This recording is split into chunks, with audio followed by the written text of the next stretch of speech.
¿De verdad se cree usted, señora Lagarde, que soy estúpido? Al final me tira de la lengua Haces bien. y tiro, ¿no? Hay que darle De lo caña. que pienso, que al Claro final que estamos sí, aquí para claro que opinar, sí. ¿no? Pero es verdad que dices, ¿se piensa usted que la ciudadanía es estúpida? O sea, me estás diciendo que va a haber más inflación, pero que bajan los tipos de interés y que todo va a ser mundo de fantasía y mundo Disney. Pues el mundo Disney se va a volver oscuro, Totalmente. como siga usted por este camino, ¿no? Sí, Y, sí. y ahí es en lo que estamos.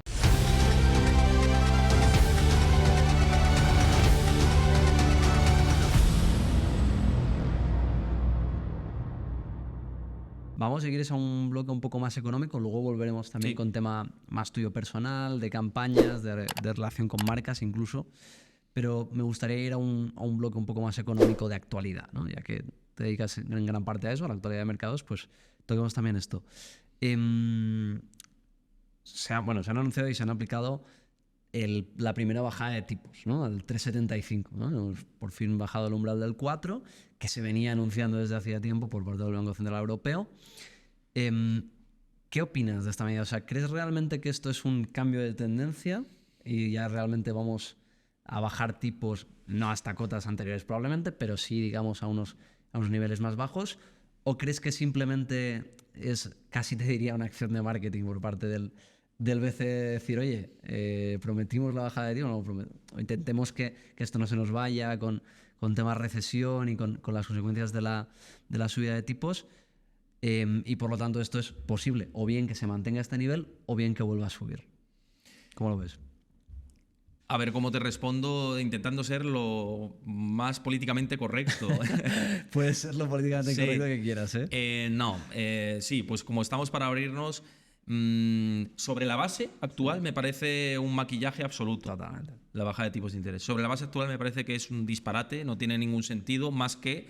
No tiene sentido no un disparate en sí la bajada, sino las razones que argumentan por esa bajada de tasas de interés, ¿no? Sí. ¿Por qué? La inflación no está ni mucho menos controlada en la Unión Europea. El único mandato del Banco Central Europeo es el control de precios. Sí, sí. No hay otro mandato. No, es la la Reserva regla de Federal, oro, exactamente. La Reserva Federal tiene triple mandato si me apuras y se fija más también en la tasa de desempleo. La Unión Europea no. En la Unión Europea es cierto que ha habido un periodo de desinflación positivo, hay que decirlo, y no hay que ser excesivamente con mensajes desastrosos. Ha sido positivo la desinflación. Veníamos de una tasa superior al 10%, doble dígito, no se veía desde hacía 30 o 40 años, con lo cual venimos de lo que venimos en la mochila que tenemos cargada es importante, pero estamos en fase de repunte de inflación. ¿Por qué? Porque el efecto base ahora nos va a restar, nos va a empezar a restar. Y si nos empieza a restar el efecto base, lo que quiere decir es que la inflación puede estar más cercana al 3 que al 2, que es el objetivo del Banco Central Europeo. Correcto. Y una inflación al 3% con un mensaje de bajamos tipos de interés es querer alimentar el consumo. Totalmente. Si quieres alimentar el consumo, Vas a generar más inflación. vas a generar más inflación. Entonces, ¿pueden venir más bajadas de tipos de interés? Sí, si la demanda se corta. Si la demanda se corta, quiere decir que tenemos una recesión económica. Ya no una estanflación, que es lo que tenemos en Europa, sino una recesión económica. ¿Veo una recesión económica aquí a finales del 2024? No. Entonces, ¿qué veo más probable? Que la inflación no se mantenga bajo control. Y si la inflación no se va a mantener bajo control, y esto son probabilidades, sería estúpido y ridículo que el Banco Central Europeo bajara más veces los tipos de interés, aunque va a depender mucho también de lo que haga la Reserva Federal, que creo que sí que va a bajar una o dos veces tipos, y en función a eso pivotará también el Banco Central Europeo.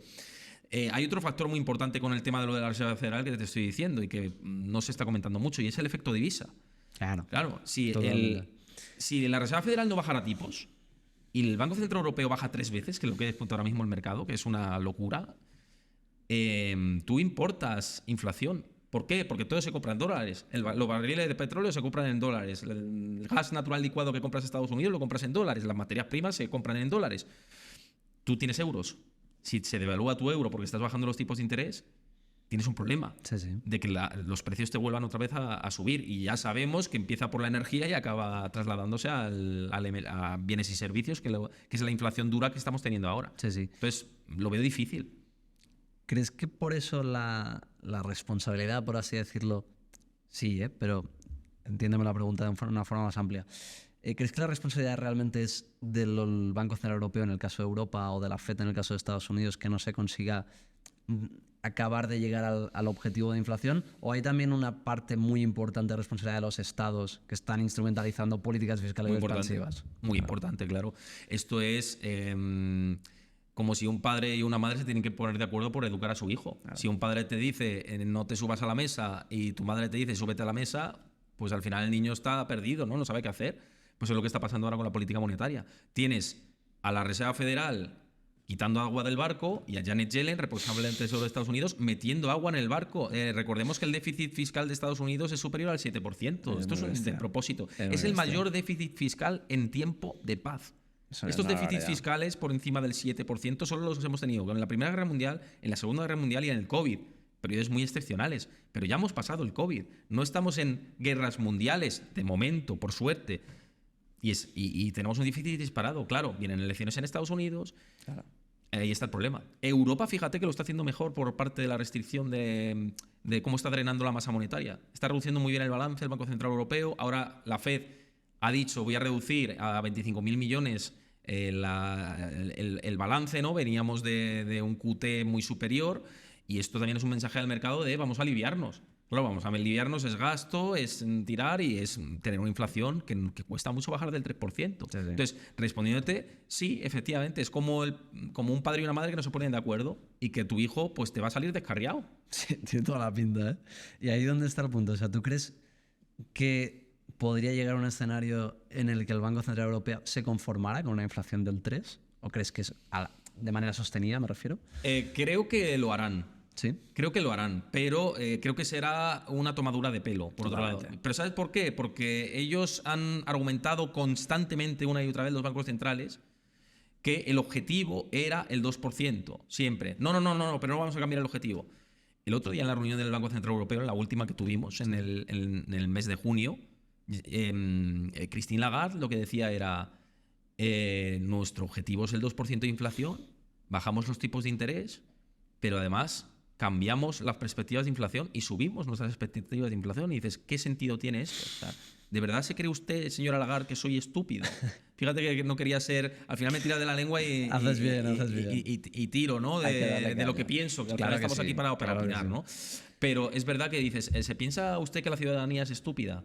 O sea, me estás diciendo que va a haber más inflación, pero que bajan los tipos de interés y que todo va a ser mundo de fantasía y mundo Disney. Pues el mundo Disney se va a volver oscuro, totalmente, como siga usted por este camino, ¿no? Sí. Y ahí es en lo que estamos. No encajan las piezas. Es como si tienes un puzzle con diferentes piezas y te han dado dos piezas que no encajan y te quieren hacer pensar que encajan, ¿no? Ese es el tema. No, es de verdad, es acojonante, es acojonante la narrativa que se vende, o sea, la poca rigurosidad comparado con antaño que había con los bancos centrales, ¿no? O sea, desde la FED hasta el Banco Central Europeo, o sea, noto un nivel decreciente, no sé si por parte de los gestores, pero por lo menos sí el mensaje comunicativo que se da, que dices, no tiene ningún sentido. Bueno, Pero piensa una cosa, los bancos centrales nos dijeron que la inflación iba a ser transitoria, pero sí, es que antes nos dijeron que la burbuja de las .com no había nada. Y en 2007 y 2006 decían que no había burbuja inmobiliaria a nivel mundial.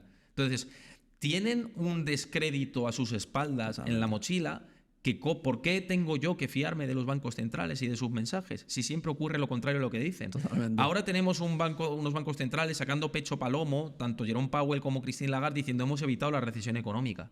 Y yo digo, de momento.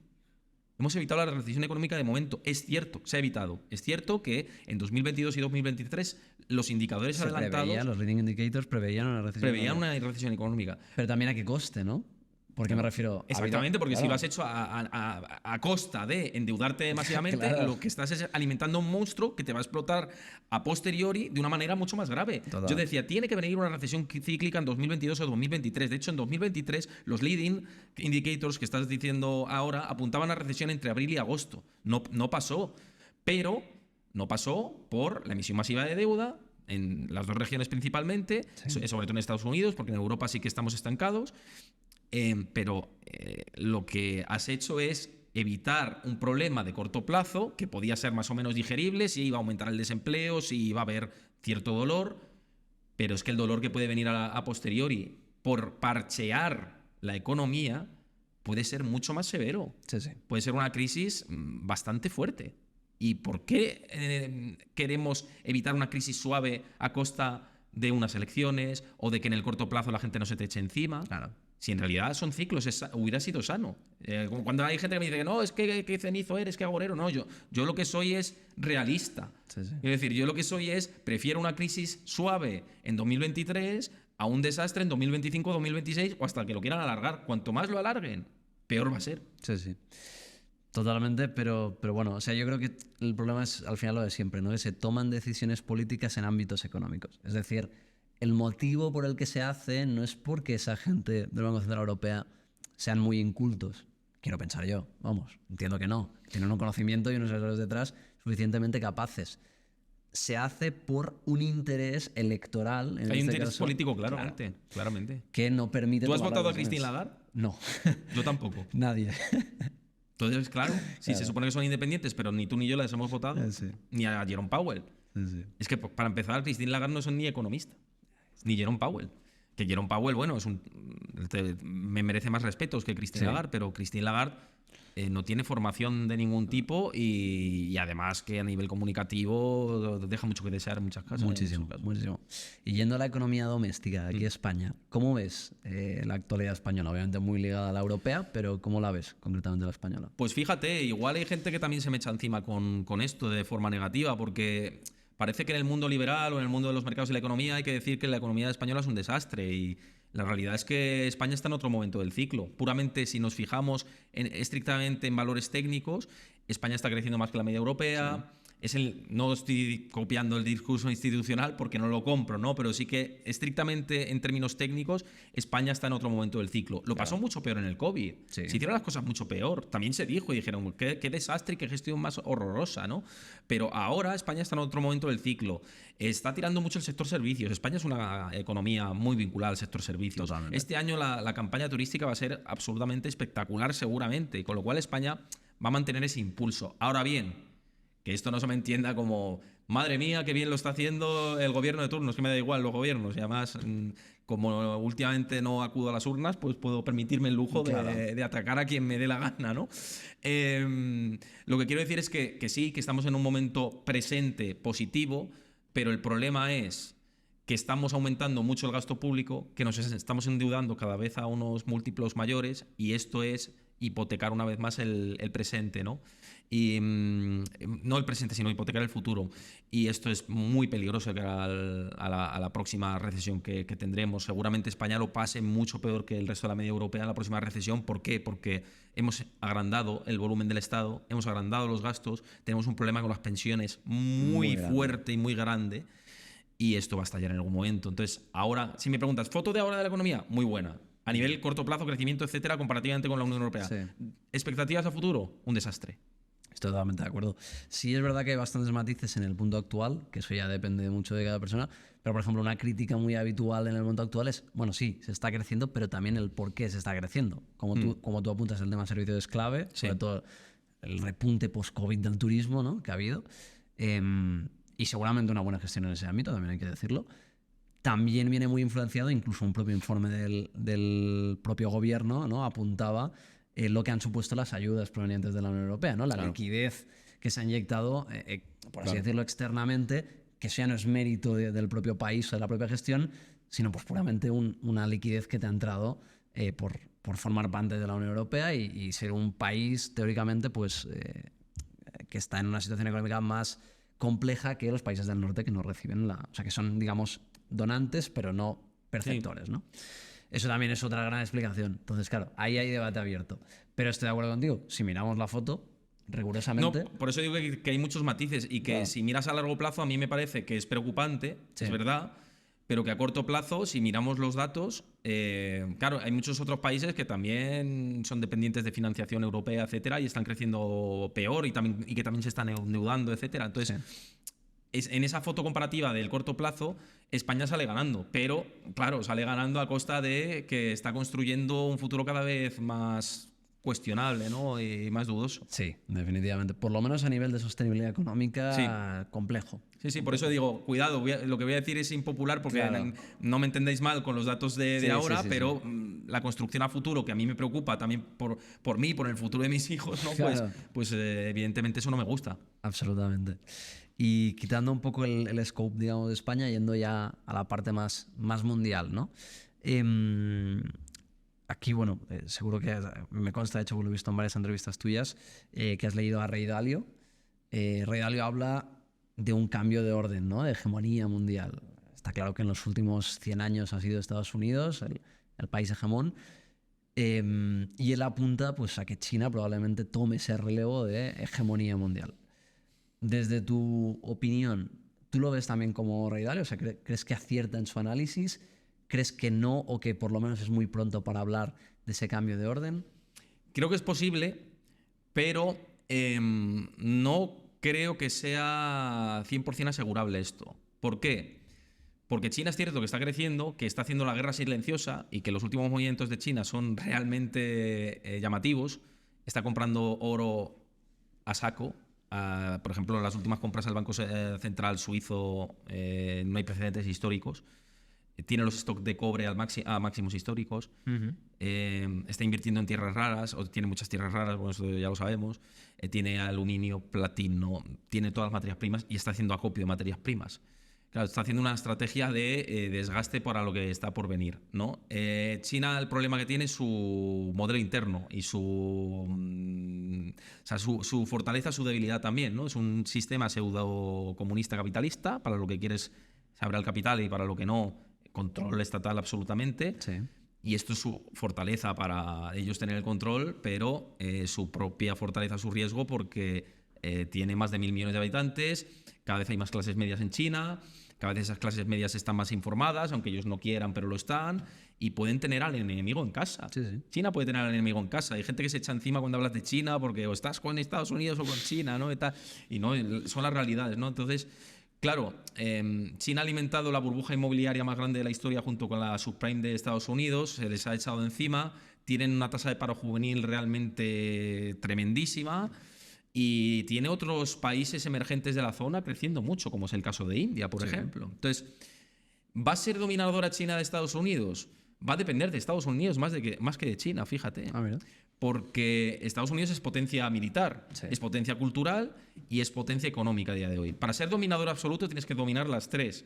Potencia cultural se me antoja muy difícil que China nos domine culturalmente, sobre todo de está muy Occidente. lejos, sí, está muy lejos. Estamos muy lejos. Militarmente me cuesta pensar que Estados Unidos vaya a dejar la batuta, sobre todo en tecnología, que es lo que domina. Es cierto que China está mejorando a pasos agigantados de forma impresionante. Bueno, y también ahí va a marcar mucho las propias elecciones americanas. Por lo menos Exacto, eso es lo que te iba a decir. Eso es lo que te iba a decir. Que por eso está en manos de Estados Unidos, porque dependiendo del camino que tome, da igual Biden que Trump, o Sí, sí. bueno, es que, en fin, yo aquí otra crítica constructiva. Estados Unidos, por favor, no tenéis otros candidatos que sean mayores de 70 años, de verdad, Por favor. menores de 70 años. Sí, por favor. Es tremendo, ¿no? Es tremendo lo que estamos viendo en la principal potencia económica del mundo. Entonces, va a depender de esto. Y la tercera parte, que es la que me faltaba por decirte, es la económica. Aquí China, yo creo que poco a poco, si Estados Unidos hace las cosas mal, les puede sobrepasar de aquí a los próximos 10 años. Y va a haber una lucha entre Estados Unidos y China, igual que hubo el bloque soviético, Estados Unidos en los años 60, 70, etcétera. Pienso que viene ahora una lucha de bloques entre China y Estados Unidos, bueno, y seguramente Estados Unidos, Europa y China, Rusia y algunos más por ahí, y va a haber dos bloques, vamos a una bipolaridad, creo que vamos a esto. Cambio de orden, va a haber una lucha en ese cambio de orden y a ver quién gana, ¿no? Que eso también da Ese es el miedo, tema. porque dices, cuando el que ha sido el poderoso, que además es verdad que Estados Unidos a nivel internacional tiene pocos escrúpulos, o sea, no se caracteriza por ser un país que mire por sus valores antes que por sus beneficios económicos, ¿no? Dices, cuando se le pueda llegar a poner en jaque, por lo menos en la potestad económica, a ver cómo responde, ¿no? Si de una forma más pacífica o de una forma más agresiva. Que eso también es un debate que hay. No sé si tú ahí tienes alguna reflexión hecha de qué podemos esperar. Es que no me fío de los gobernantes. Es que además estamos en un momento en el que da vergüenza ajena a nivel mundial quienes nos están llevando las riendas. Yo miro los líderes europeos y me da vergüenza ajena. Miro en Estados Unidos las dos alternativas que hay y me dan vergüenza ajena las verdad dos. que sí, No lo sé que hay gente que es muy partidaria de uno y el otro y lo respeto. Digo, a mí personalmente no me agrada cómo estoy viendo. Me faltan los líderes de antaño, ¿no? Mismamente hasta la propia Merkel, ¿no? Que hace poco se fue. Me falta gente con ese talante, esa manera de dialogar, Hablo de líderes fuertes, ¿no? Más estatista, ¿no? A lo Sí, mejor. sí, me falta gente con sentido de Estado, ¿no? Y de Claro. responsabilidad. Y ahora es más política, ficción y circense, ¿no? En general. Porque no, España está muy mal, pero es que te vas a Francia y está la cosa con mucho populismo. En Italia, en Portugal, en Estados Unidos. Digo, ¿qué ha pasado, no? Sí. Y yo creo que la mayoría de la población no estamos en esas, ¿no? Entonces, ¿podemos escalar más? Se ha visto que podemos escalar más, ¿no? Es que estamos en un mundo en el que tenemos una guerra en Palestina y Israel, ¿no? Hamas y Israel. Tenemos un conflicto bélico también en Rusia y Ucrania. ¿Quién no te dice si China va a invadir Taiwán, ¿no? Que es lo que se habla. ¿Me lo puedo creer? Me lo puedo creer. Si es que ya, yo en el momento en el que Rusia invade Ucrania, ya me creo cualquier cosa. Bueno, eso fue inverosímil, ¿eh? O sea, Sí, no había analista geopolítico que Decían, se va a tensar la cuerda mucho, Sí, tal. sí. No pensabas esto. Pero a los niveles que llegó, no. Está claro que no, entonces te doy la razón. Claro, es muy difícil de saber, pero podría... Ojalá que no, pero de momento está habiendo guerra económica. China ha vendido en el último mes 60.000 millones de dólares de deuda de Estados Unidos. Eso no es guerra. No, y el tema de los aranceles también anunciados por Estados Unidos. Por eso te digo, el acopio de materias primas, eso no es guerra. Claro. O sea, está habiendo ya una guerra. Sí. El tema es si va a pasar de guerra económica a guerra militar. ¿no? Claro, que no queremos nadie, porque entonces igual no estamos aquí. Totalmente. Más con dos potencias del calibre de Estados Unidos y China. No. Esperemos que no pase. Y menos que Estados Unidos sea el terreno. Estados Unidos, perdón. Europa el terreno de juego. Además que entre medias. Espero que no, ya sería Sí, exacto. la catástrofe absoluta. Pero bueno, deseamos que no. Y yendo ya que estamos con economía más mundial, yendo al resto de las BRIC. Mencionabas India, por ejemplo, que es una que ya solo por demografía, ¿no? Tiene un crecimiento espectacular. ¿Cómo las ves? ¿Ves especialmente a lo mejor India la más avanzada? ¿Cómo ves también Brasil, que se habla mucho de Brasil? La propia Rusia, que ahora está en un conflicto. A ver si me puedes dilucidar un poco de cada una. Sí, yo creo que en el sudeste asiático se van a hacer cosas muy, muy, muy importantes. Ya no solo con India, que no es sudeste asiático, bueno, sí que se pueden cuadrar más o menos, Sí. ¿no? Asia, sudeste asiático más o menos, pero yo creo que países como Indonesia, por ejemplo, que está creciendo muchísimo y que también la ponen en el top 5, Goldman Sachs, en un informe de estructura de países y dominadores de aquí al 2050, que es verdad que eso es tirarse un triple gigante, pero bueno, son estimaciones sobre la foto actual, y ponía Indonesia en el top 5 también, ponía India, Indonesia, China en el top 5. Entonces, claro, fíjate, de tener a Estados Unidos, Alemania, tal, en el top 5, de repente se te vuelca todo y sale. Entonces, yo creo que India va a ser bastante dominadora de aquí a los próximos 30 años. Lo que pasa es que tiene que hacer muchas cosas. O sea, ahora mismo hay una pobreza y una miseria absoluta, y hasta que no se enriquezcan y se forman clases medias más cuantiosas no tienen nada que hacer. A nivel... Tienen unos informáticos que son espectaculares, están apostando mucho por la tecnología, las empresas de software chinas son punteras y las biotecnológicas también, o sea, tienen un potencial de ser dominadoras en innovación muy, muy fuerte, pero también se tiene que eso reflejar en la propia sociedad, y mientras no se refleje, pues tiene mucho por hacer. Pero sí la veo ahí liderando, comiendo en la misma mesa con China a futuro, China por supuesto, e Indonesia. Indonesia va a crecer mucho, mucho si las cosas no... Todo esto es si la foto sigue como está ahora, y con la pretensión, porque esto pueden pasar mil cosas, estallidos sociales, yo qué sé, catástrofes naturales, no se sabe, ¿no? Claro. Siempre hablamos de probabilidades, ¿no? Son probabilidades, y Indonesia está en esa terna, sí. Claro, es que tienes Occidente endeudándote a saco, y tienes los BRICS, muchos de ellos con una mayor capacidad de endeudamiento y de tirar con superávits comerciales, ¿no? Sí. En algunos casos. Entonces, como Occidente nos durmamos y nos zombifiquemos y seamos los Japones 2.0, pero nos vamos al guano, como dicen sí. en Latinoamérica. O sea, tenemos un desafío. Tiene pinta. Y hablando ahora que justamente mencionábamos, ¿no? Como una de estas probabilidades son los conflictos bélicos. Y mencionabas los dos abiertos de Hamas-Israel y de Ucrania-Rusia. ¿Cómo al ciudadano de a pie y en el momento actual, porque va habiendo obviamente fases en cuanto a guerra, cómo nos están afectando, por ejemplo, a los españoles, si lo queremos extrapolar a los europeos, pero sobre todo a los españoles, estas dos guerras a nivel económico? Pues mira, ya nos ha afectado clarísimamente con el repunte de precios en gran medida, ¿no? Sobre todo por la parte de la energía. ¿Por qué? Hemos tenido que importar gas natural de Estados Unidos. Teníamos antes el chorro directo, bueno, en España, en el caso de España, de Argelia, pero luego ha habido otros conflictos ahí y bueno, se ha cambiado la política energética. No Sí. entro en esto.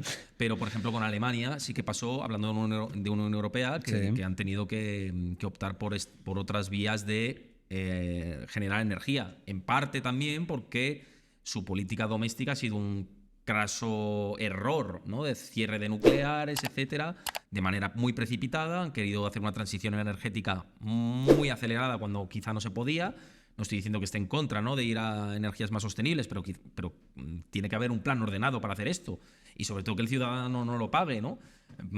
Y ha sido un error mayúsculo. Entonces, volviendo a tu pregunta, evidentemente en inflación se ha notado. Hemos tenido inflación de doble dígito que no veíamos desde hace 30 o 40 años, como he dicho anteriormente. Eso por la parte de la guerra de Rusia y Ucrania.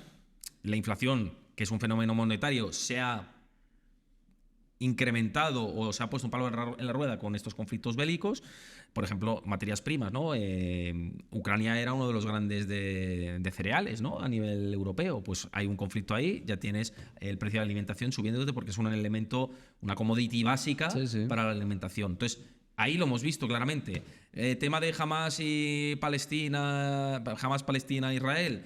Pues, ¿qué tienes ahora? Los hutíes que son de Yemen provocando problemas en el canal de Suez y haciendo que los barcos tengan que hacer rutas más largas y yendo por el Cabo de Buena Esperanza en vez de atravesar el canal del Suez. Esto aumenta los costes de envíos y esto hace que ahora mismo los containers de China que van de China a Los Ángeles se hayan duplicado el precio en cuestión de 6 meses. Entonces, también hace que la inflación sea más estructural. No quiere decir que la inflación vaya a subir al 10%, pero sí que sea un palo en la rueda, que sea cada vez más difícil de bajar. Y volviendo a la pregunta del tema de los bancos centrales, por eso voy, ¿no? Porque hay diferentes componentes que están en esta parte de la guerra que impiden o hacen más difícil que los precios tiendan a caer con respecto a la comparativa del mismo periodo del año anterior, ¿sabes? Sí.